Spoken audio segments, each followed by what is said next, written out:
everyone. This is Danielle Daw, Adult Services Librarian at the Halton Hills Public Library. Today I'm back with even more recommendations from the Dewey Divas for your book club or summer reading list. In this video, we're joined by Andrea Colquhoun with Penguin Random House Canada. Don't forget to leave us a comment telling us which of Andrea's books are your favorite. Now here's Andrea. Hi everyone, my name is Andrea Colquhoun from Penguin Random House, and my first book will be The Chicken Sisters. The Chicken Sisters, two sisters face off in a small Kansas town via their chicken restaurants. A sassy and smart exploration of love, loss, sibling bonds, second chance romance, family risks, female relationships, and the power of good food. Two chicken shacks, owned by the Moores and the Pogoselios. They have been feuding forever.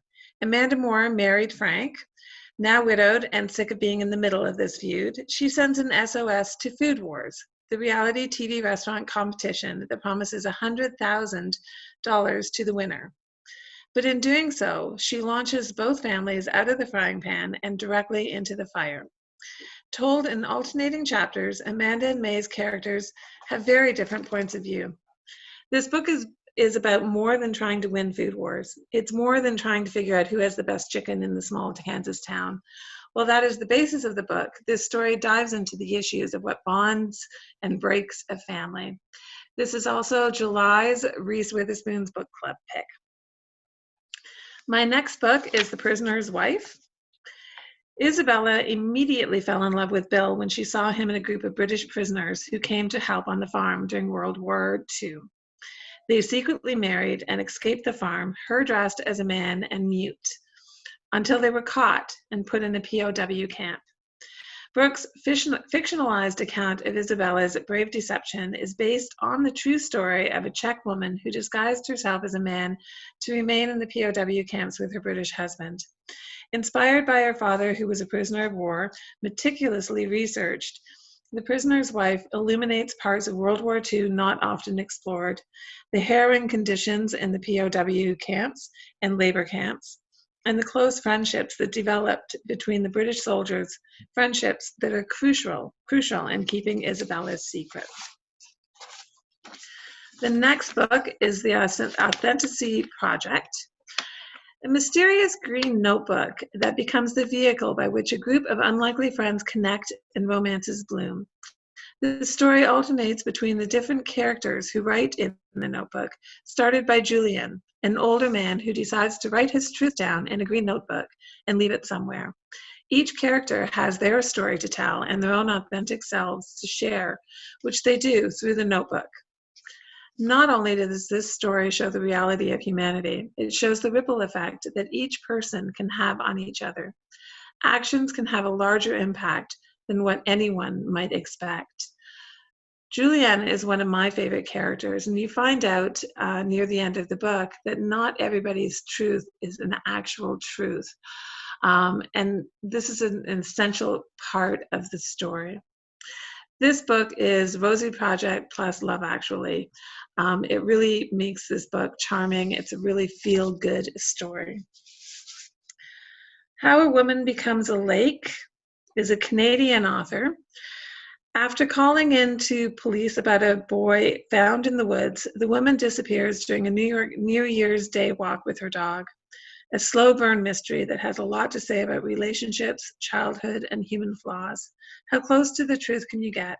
We see the truth from different characters and really get inside the heads of these characters. It is about the dark corners in a small community as individuals who struggle to keep their lives afloat. It's about childhood, familial bonds, new beginnings, and costly mistakes. Her first book was called Why. Was a best-selling novel, despite how hard it was to find the book because of the title, Why, which was just the letter. My next book is Under the Rainbow by Celia Lasky.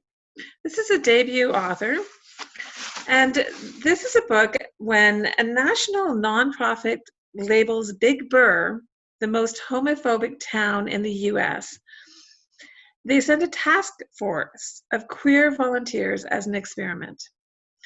These people will live and work in the community of Big Burr, for 2 years in an attempt to broaden hearts and minds. But no one is truly prepared for what will ensue. This is a non-threatening way to engage with weighty and topical themes such as homophobia, trauma, and sexual and gender identity. An amazing book club book. The Return, another debut author. This is about a group of friends who decide to meet up at the remote Red Honey Inn after one of them returns after a 2-year disappearance. But when they see Julia, they know something is very wrong with her. She is not the same Julia that they have known in the past. When bad weather traps them all together, they discover that she is not the same Julia who came back. This is really elevated horror. It's a look at female friendships and the ways in which they can be both transformative and toxic. Incredibly creepy with a lot of very interesting talking points. The Keeper by Jessica Moore. This is told in dual timelines and is full of narrative tension. This book follows the residents of a domestic violence shelter after one of their counselors is found dead of apparent suicide. It offers subversive commentary of justice and womanhood. It's dark, full of suspense. There's the occasional injection of Black humor. It will make you feel uncomfortable, possibly angry. And when you see the statistics of the number of women and children turned away from refuges daily through lack of sufficient places, you realize just how relevant and hot this topic is. The next book is Sharks in the Time of Saviors. After Noah is saved by sharks, when as a young boy he falls off a cruise ship, his family believes he's been touched by the gods. How does this affect his siblings? How does it affect Noah? The family. This is a contemporary story of family dynamics from underrepresented voices, following the lives of various members of one working-class Hawaiian family. It's a story that addresses head-on the issues of class, race, and poverty. You can feel the rhythm of the islands chanting for recognition of its lore, fables, and legends through this family bound together by love and their homeland that will not be ignored. My next book is my one nonfiction book on the list, Dead Mom Walking. Rachel, a CBC reporter, identifies as genderqueer. She is writing the story of her quirky self-help junkie mom getting stage 1 cancer and her mom's decision to forego conventional treatment and heal herself naturally. Rachel recorded hours of reminiscences, doctor's visits, and arguments with her mom before she died. And these will be incorporated in the audio portion of this book. This is an unconventional, unique, and irreverent mother-daughter story that has great dialogue and humor, but it's a very sad tribute in the end. It is an incredibly moving book. It is an incredibly funny book about a very sad story of really stage 1 cancer and dying from it because she would not do chemo and not do any regular treatments. And Rachel is the perfect person to write this book for her mom. The next book is The Love Story of Missy Carmichael. Celebrate love in all of its forms: hope, hearth, and home. Missy Carmichael is 79 years old. She's prickly and alone. She's estranged from her daughter, and her son lives out of the country. One day, she passes out in the park, meets 2 women in the community that help her learn that she still has love to give.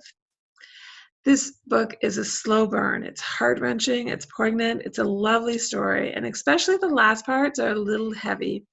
When you learn more about Missy's past and her backstory, and you really start to root for her and want to know more about her life and how 2 women can affect one person's life in a variety of ways. The Big Finish. This is an uplifting and emotionally powerful message about what happens to us at the end of our lives. It's the reality of living in assisted living facilities and facing death. So Duffy lives in an assisted living building with his roommate, Carl. But when Carl's granddaughter, Josie, climbs through the window, bare feet and black eye, they let her stay, but they risk eviction for letting her stay. But Josie's plight wins him over, and he risks everything to save them all. This is about a friendship between a very old man and a young girl. It is about how that friendship developed and how it affected both of them. Great, fun read. My next book is Beach Read. Emily Henry, this is an adult debut author. She has written 2 young adult books before, but this is definitely adult. This is about 2 writers who were nemesis from college and now live in neighboring beach houses. They both have deadlines for their books, but they're suffering from writer's block. So they bet each other. They will switch genres. And for inspiration to do that, they have to spend time together by experiencing the shiny and dark sides of the life. January is a romance writer, and Gus writes dark literary fiction novels. So that means January will take him to a carnival, a romantic beach, and field trips to watch the sunset. And Gus takes them on a hike to a graveyard and arranges an interview with a grieving woman who has lost her death cult member sister. It is a love story riddled with infectious, snarky banter, hiding behind a somewhat ironic title. There's a charming lake town setting, family secrets, and romantic tension. This is a romance that juggles between so many things at the same time, from friendship, regrets, cancer, betrayal, dysfunctional families, and their secrets, enemies to friends, and friends to lover. This was one of my favorite books this season. It is a great read. There are great supporting characters with Gus's aunt, who run a bookstore in town, and definitely worth a read. My next book is All My Mother's Lovers. So this story moves around characters with identities we don't often see represented in literary fiction, including characters who identify as asexual and gender non-binary. Maggie has always looked at her parents' domestic bliss as her model for relationships.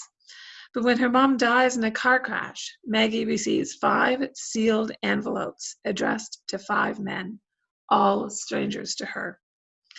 She now has to hand deliver them letters and find out who they are and how her mom knows them. She has to come to terms with a new understanding of monogamy and the alternatives, and how little we all know our parents, that they actually have desires and complexities that we do not understand. And my last book is called A Burning. This is a debut novel. It's political, it's literary, but very readable. It's a book set in present India. It follows the fallout of a terrorist attack. Javan, a young Muslim woman, makes a Facebook post that takes a jab at the government's handling of a train bombing in Bengal. She ends up in jail. The only 2 people willing to testify for her are Lovely, a Hijra, which means trans, who has acting aspirations and whom Javan has tutored, and her former gym teacher, who will do anything to gain political clout with the right-wing party. Alternatives between different perspectives. This book looks at political upheaval, domestic terrorism, identity politics, the rise of nationalism, and the sinister combustive influence of social media. The novel speaks directly to the world we live in today. And just to mention my next slide, here are some more book club picks. All of the books that I have picked out actually have reading guides online or in the back of the book. And here are some great book club picks coming out. My favorite is How the Penguins Saved Veronica on this, about a woman later on in life who decides to give all of her money to research for the penguins. But before she does that, she decides that she is going to Antarctica to make sure that they're not going to waste her money. Everybody tells her she can't do it, but Veronica thinks that she can and will do it. It is a fantastic read and definitely my choice on this page. And then the next page is also some great more book club picks that I do want to mention. Again, these are some great titles that have the reading guide with it and are fantastic books. Thank you very much and happy reading. Anything catch your eye on Andrea's list? Leave a comment down below telling us which one was your favorite. I'll be back next week with our final Dewey Diva, so stay tuned.